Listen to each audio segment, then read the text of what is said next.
Good afternoon, class. My name is Ricky Uribe, and today for my demonstration speech, I'll be going over how to make a potato dish for this upcoming Thanksgiving. Every Thanksgiving, you either partake in eating in a Thanksgiving dinner, or you help partake in creating the Thanksgiving dinner. I've been creating this dish for a little bit over 5 years for every Christmas, Thanksgiving, New Year's, and special occasions. Every year I try to improve on ways to make this dish, but going over the dish, let's get right into the ingredients. The ingredients that you're going to need to make this dish are a bag of country style hash browns, a 16-ounce container of sour cream, a can of chicken and mushroom soup, preferably a bag of mild cheddar shredded cheese. You're going to want some Lawry's seasoning sauce, salt, some regular salt, pepper, a bundle of green onions, some butter, and last but not least, some cornflakes. Now that we've gone over the ingredients that we need to make the dish, let's go ahead and go over the tools that we're going to need to make the dish. Starting off, we're going to want a large mixing bowl. We're going to want a small mixing bowl, a large mixing spoon, preferably a tablespoon, a measuring cup, a tray to put all of our ingredients in, cutting board with a cutting knife. The last and most important part that you're going to need to make this dish is an oven. Now that we've gone over the tools and the ingredients needed to make this dish, let's go ahead and get into it. Let's start mixing everything. Beforehand, I went ahead and I already put all of the ingredients inside of our mixing tray, but I'll go over the general process that you'll use to go over and make this dish. You're going to want to start off by putting your hash browns into your mixing bowl, then following up with putting the can of cream of chicken and mushroom. You're going to want to put in your 16 ounces of sour cream. You're going to want to pour in your chopped green onions. You're going to then add in your 2 cups of your shredded cheese.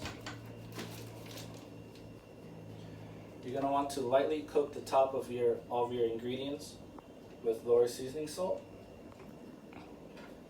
And same goes for your salt and pepper. You're only going to want to slightly coat the tops of the ingredients.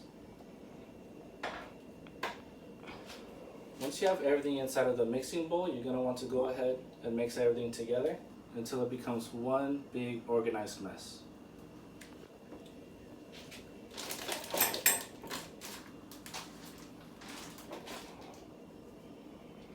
Once you have everything nice and mixed together, we're going to go ahead and go on to step 2 of making this dish. Step 2 of making this dish is making the cornflake topping.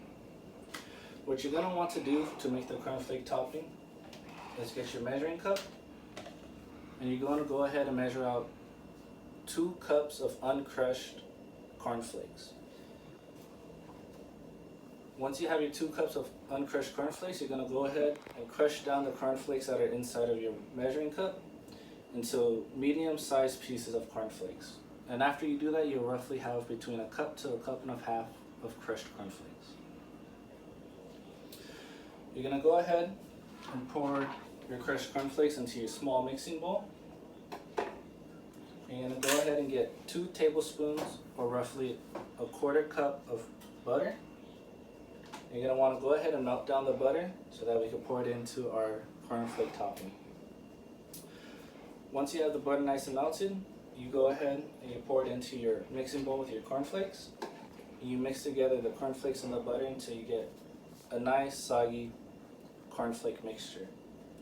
It's important that the cornflakes aren't too brittle, but yet not completely soaked in butter for this process. Once you have both steps ready, you're going to go ahead and put them into your cooking tray. You're going to go ahead and layer in your potato ingredients. And once you pat that down all the way, you're going to go ahead and add your cornflakes.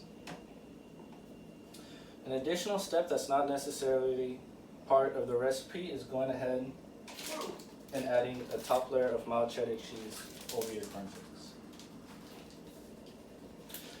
With that, you're ready to go ahead and put your mixture into the oven. The oven should be set to 350 degrees and it will be cooking for a total of 60 minutes. Now with all of that out of the way, let's talk about how we're going to enjoy this dish. I find myself mostly enjoying this dish in 3 ways. I like to have it with a side of turkey or ham.